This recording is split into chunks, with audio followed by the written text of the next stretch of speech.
अस्सलामुअलैकुम, आप देख रहे हैं 92 डिजिटल। मैं हूं फैसल अब्बासी। मेरा भाई इसी तैयारे की एक और कितार में बैठा हुआ था, अब वो मुझे नहीं मिल रहा है। बराह करम आप उसे ढूंढने में मेरी मदद करें। ये अल्फाज हैं उस शख्स के जिसका नाम विश्वास कुमार है, जो उस तैयारे में सवार था जिसने अहमदाबाद से लंदन के लिए परवाज़ भरी थी।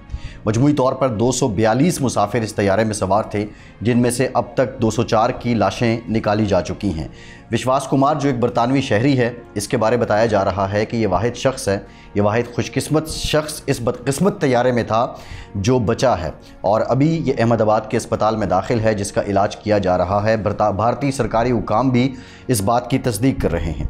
अजय कुमार का ये कहना है कि वो अपने भाई के साथ दियो आइलैंड, जो गुजरात में वाक़ है और तकरीबन 38.2 स्क्वायर किलोमीटर पर मुश्तमिल है, और ये बहुत अच्छा पिकनिक स्पॉट है। लोग दूर दराज से बल्कि बैरून मुल्क से यहाँ सैर व सयाहत के लिए आते हैं। अब जबकि मौसम गर्मा है तो यहाँ पे सयाहों का रश भी खासा बढ़ जाता है। विश्वास कुमार अपने भाई अजय कुमार के साथ यहाँ अपनी फैमिली से मिलने आया था, और उसके बाद ये दियो गया और अब ये लंदन वापस जा रहा था। विश्वास कुमार का ये कहना है कि वो 20 सालों से लंदन में मुकीम है और उसकी फैमिली, उसकी बेगम और उसके बच्चे भी लंदन में हैं, लेकिन वो इस तैयारे में सफ़र कर रहा था। अपने भाई से मुतालिक वो लोगों से अपील कर रहा था कि वो उसके भाई को ढूंढने में विश्वास कुमार की मदद की जाए। विश्वास कुमार ने यह भी कहा कि जहाज़ ने जो ही टेक ऑफ किया, यानी जहाज़ जो ही हवा में उड़ा और उसके 30 सेकंड बाद एक ज़ोरदार धमाके की आवाज़ आई, और उसके बाद क्या हुआ कुछ पता नहीं। और जब मैंने देखा तो मेरे इर्द गिर्द लाशें ही लाशें थीं। मैं उठा, मैं वहाँ से भागा, और वहाँ से निकलते ही मुझे किसी ने एम्बुलेंस में डाला और फिर मुझे अस्पताल पहुँचाया गया। विश्वास कुमार का अहमदाबाद के अस्पताल में इस वक्त इलाज जारी है। ये इंतहाई अफसोसनाक वाक़या है। पाकिस्तान के नायब वज़ीर-ए-आज़म इसाक डार ने भी इस ज़िम्न में ट्वीट किया है और अहमदाबाद में प्लेन क्रैश जो हादसा है इस पर अफसोस का और दुख का इजहार किया है। बरतानिया के जो किंग चार्ल्स हैं, उन्होंने भी इस सानहे पर दुख का इजहार किया है। पूरी दुनिया से इस सानहे से मुताल्लिक़ ताज़ियती पैगामात भारत को मौसूल हो रहे हैं। यकीनी तौर पे ये अफसोसनाक वाक़या है, और इस तरह के जो भी हादसात हैं जिसमें मासूम लोगों की जानें जाएँ, उनसे मुताल्लिक़ अफसोस करना ही बनता है। लेकिन साथ ही साथ ये सबसे अलार्मिंग बात यह है कि ये वाक़या सिर्फ़ इस हवाले से नहीं है कि इसमें इंसानी जानें गई हैं। ये वाक़या इसलिए भी अलार्मिंग है कि वो कंपनी बोइंग जो इस तैयारे को बना रही थी, ये तैयारा 7878 है। ये 14 साल पहले ये तैयारा बनाया गया था। पिछले 10-11 साल से ये इंडियन एयरलाइन के फ्लीट में शामिल हुआ था, और हाल ही में इस तैयारे से मुताल्लिक़, तैयारे के इस मॉडल से मुताल्लिक़ बोइंग ने ये ऐलान जारी किया था कि इस तैयारे ने 1 अरब मुसाफिरों को एक जगह से दूसरी जगह पहुंचाने में मदद की है। ये जो इनकी बोइंग सीरीज़ है, और इससे मुताल्लिक़ जो है ये काफ़ी कामयाब को कहा जा रहा था। लेकिन अब हुआ ये है कि ये सारा कुछ होने के बाद जो आलमी मार्केट में बोइंग के शेयर्स हैं उनमें 6% कमी भी आई है। ना सिर्फ ये इक़्तिसादी तौर पर भी बोइंग कंपनी को नुकसान हो रहा है, बल्कि ये भी इंतहाई अलार्मिंग और इंतहाई अफसोसनाक बात है कि इस तैयारे को जो पायलट उड़ा रहे थे उनके बारे भी कहा जा रहा है कि वो ना सिर्फ पायलट थे बल्कि वो इंतहाई माहिर थे, वो इंस्ट्रक्टर थे, और वो अपने शोबे में खासी महारत भी रखते थे। तकरीबन 8000 घंटे उनका जो फ्लाइंग आवर्स थे। इसके साथ साथ जो फर्स्ट ऑफिसर थे वो भी 1000 घंटे तक फ्लाई कर चुके थे। लेकिन इतना जल्दी में ये सब कुछ हुआ, और जो सबसे हैरानकुन बात है वो ये है कि 625 फीट की बुलंदी पे ये तैयारा पहुंचा। उसके बाद कंट्रोल टावर को किसी किस्म की कोई ट्रबलेंस या किसी किस्म के किसी एरर की या मैकेनिकल फॉल्ट की कोई तैयारी की तरफ से वार्निंग नहीं दी गई, बल्कि 30 सेकंड के बाद ये तैयारा क्रैश कर गया। और क्रैश से पहले मैडे, यानी जो फाइनल कॉल होती है, मैडे वो कॉल है कि जिस वक्त पायलट कैप्टन मुकम्मल तौर पे बेबस हो जाते हैं और उनके पास कोई चारा-ए-कार नहीं बचता, और ये आखिरी कॉल होती है। यानी आप ये समझ लीजिए कि ये उड़ते ताबूत की आखिरी कॉल होती है। इसके बाद किसी कॉल की ज़रूरत नहीं होती। जब पायलट, फर्स्ट ऑफिसर, कैप्टन मुकम्मल तौर पर बेबस हो जाते हैं तो उस वक्त मैडे की कॉल दी जाती है। सिर्फ एक कॉल जो कंट्रोल टावर है उसको रिसीव होती है, और वो मैडे है। और उसके बाद ये सिलसिला जो है लोगों ने देखा कि तैयारा जो है वो तबाह हुआ।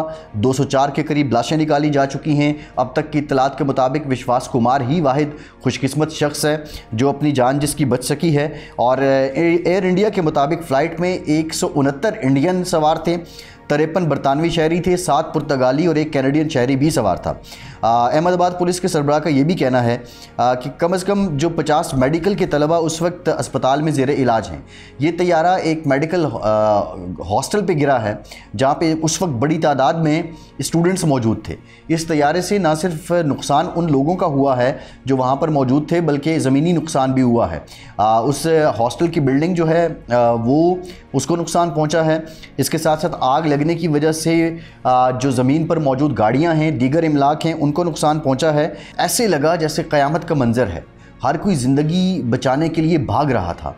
जो ऐनी शाहिदीन हैं उनका ये कहना है कि बिल्कुल आंख झपकने में ये तैयारा आ गिरा, इसने हॉस्टल से टकराया, आग लगी, धमाका हुआ और फिर उसके बाद लाशें बिखर गई, इंसानी आज़ा बिखर गए, जो तैयारे की सीट्स हैं वो वहाँ से निकल गईं और फिर ये मालूम नहीं हुआ।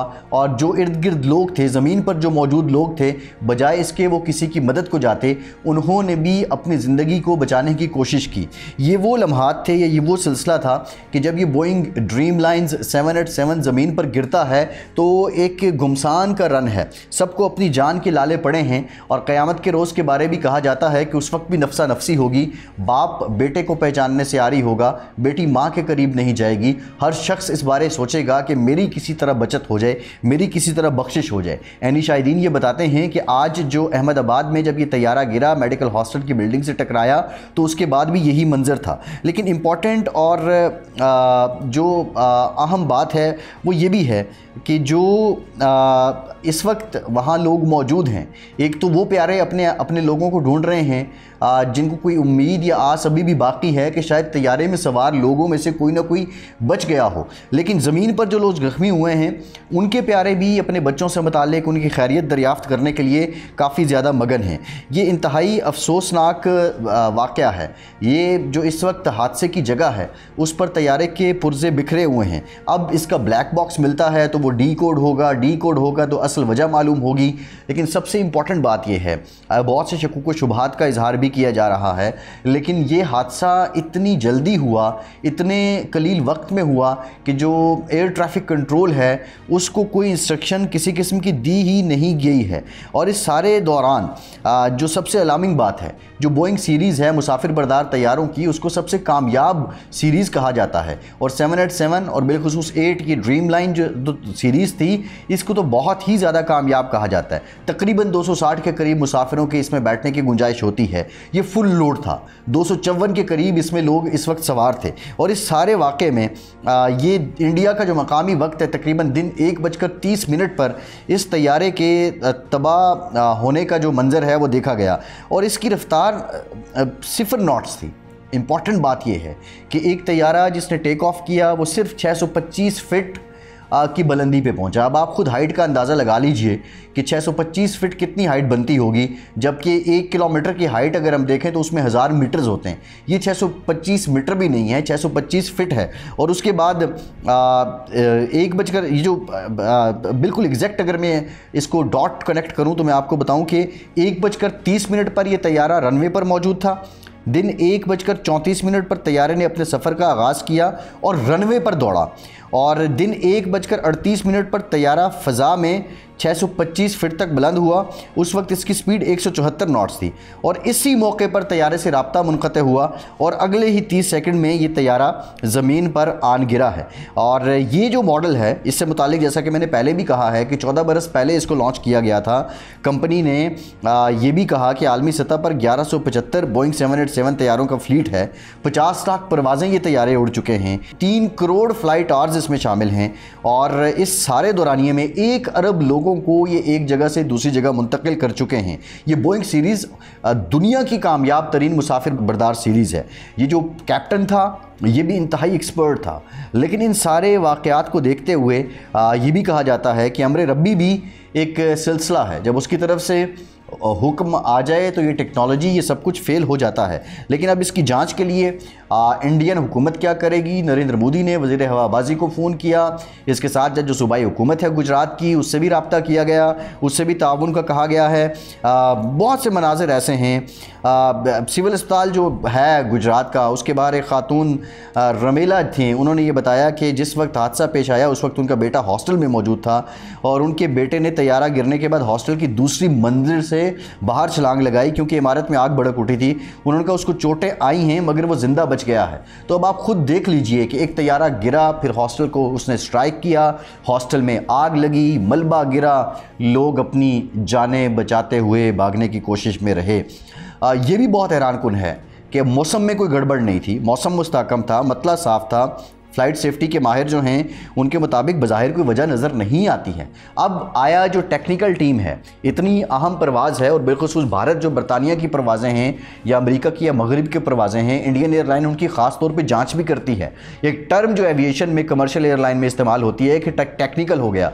अगर किसी तैयारे में कोई फॉल्ट हो और उसका टेक्निकल चेकिंग या इंस्पेक्शन के दौरान तो उसको रोक लिया जाता है। जब तक वो फॉल्ट दूर नहीं होता उसने परवाज़ नहीं बढ़नी होती है।